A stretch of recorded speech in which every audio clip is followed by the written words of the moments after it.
Today we're talking about the movie May.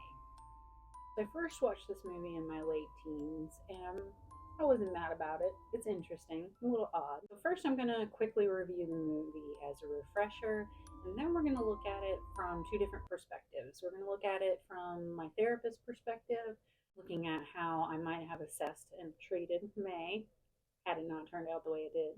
And then I'm also going to look at it as a horror fan. May had a troubled childhood due to having a lazy eye and being rejected by her peers. She ends up being isolated, homeschooled. She has one true friend, and her one true friend is Susie, who is a doll. Susie was made when May's mom was trying to help her cope with not having friends, and the statement was made, if you can't find a friend, make one, which becomes relevant later. So if you haven't seen this movie yet and you don't want it to be spoiled, you should probably watch it before you watch this. We jump forward in the movie, and May is an adult. And she's had the eye issue corrected, so she's kind of getting a chance to bloom and grow and be who she couldn't be before. She starts meeting new people and forming different levels of relationships with them, including a cat named Lupe. And she's also volunteering at a school for the blind because of her own vision issues. And one of them makes her this cute little ashtray with her name carved in. So she has a love interest, and not being very keen on social skills and social norms, she ends up scaring him away. Him away because they were watching a movie that he made, and there was like some cannibalism component, and she was like really into it. And she ended up biting him when they were kissing. After this, this initial rejection, which she takes quite hard, there is just a series of perceived rejections that occur in her life with any of the other friendships, any of the other relationships that she had developed. All of those things seem to be kind of crumbling around her, including her relationship with her cat. And she just kind of has a break. And in that break, she throws her ashtray and kills her cat. At one point, when she's kind of in her decline, she takes her doll, Susie, in to see the students that she volunteers with. And because they're blind, they're trying to kind of touch it and everything. Everything kind of goes awry. And glass, children who can't see, who are reaching for things, it doesn't turn out very well. You can put the pieces together. So after this is when she really starts breaking. She just starts killing a lot of people who she had built relationships with in this period of her life. And people who she's met and interacted with, and has noticed a specific body part on each one of these individuals that she finds to be particularly attractive. It's a different body part for each person. Make a long story short, she takes all of these body parts and puts them together to assemble a friend, just like her mom said.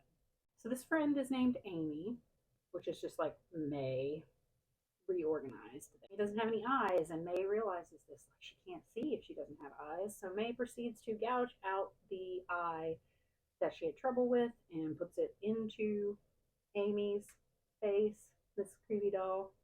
The movie pretty much ends with her just kind of like cuddling up to her doll, and then you see the doll move like it's alive. And then it's just done. The movie's over. Imagine that it is a hallucination based on May's mental state. Let's say that I met May before the murders happened.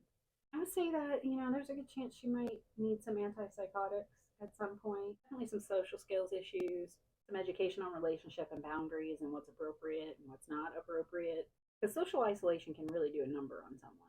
It can create pretty prolonged issues with functioning. Then there's the paraphilia. There is the cannibalism and how into it she was.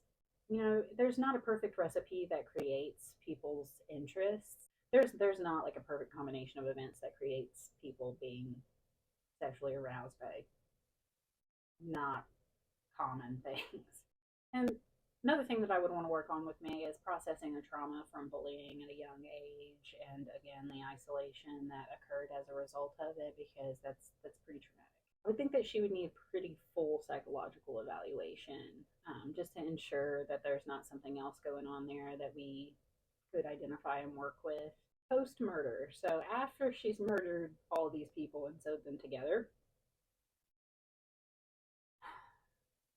the legal system, the insanity plea is used for when people have a break and don't know right from wrong. Generally, this is only granted to people who just kind of like snap all of a sudden. She may be able to use that, but in the United States, if you are considered insane legally, it is a legal term. What happens is instead of just kind of getting away with it or living the rest of your life in a mental health facility rather than a jail, you actually go to treatment. So basically, you have to go, you have to get treatment, medication, whatever they seem fit, and they continue to do this until they think you are competent to stand trial, and then you will be judged, and it will be determined what will happen there. It can be argued there was some premeditation here, even though it's very clear that her mental health was the driving force behind it. In the legal system, it's about premeditation. So as far as this depiction as a therapist, as I've said, mental illness doesn't greatly increase the chance of someone behaving violently. So I'm sure that it probably doesn't help and does add to the stigma of people believing that people who are mentally unwell are likely to behave violently and do things like cut people up and sew them together. There's some variables that create moderate risk that could increase violent behavior in someone who has mental illness. It's unlikely, but weird stuff happens, and I'm sure some people have done some stuff like that. Like, in fact, I know that people have done some stuff like this. So, as a horror fan, I don't hate it. I remember the first time I watched it, I was like, this is interesting. It's not my number one favorite. It's not one that I'm gonna be like, ooh, you have to watch this movie, but it's worth a watch. It's interesting. I think it's kind of a unique movie in a lot of ways. You can correct me if I'm wrong. I'm sure there's lots of other movies where people have done those same things, but the presentation, the specifics of this one, I think are particularly interesting and unique. So that's all for now. Let me know what you think. Go ahead and like and subscribe if you haven't already. And until next time, be kind to yourself and others.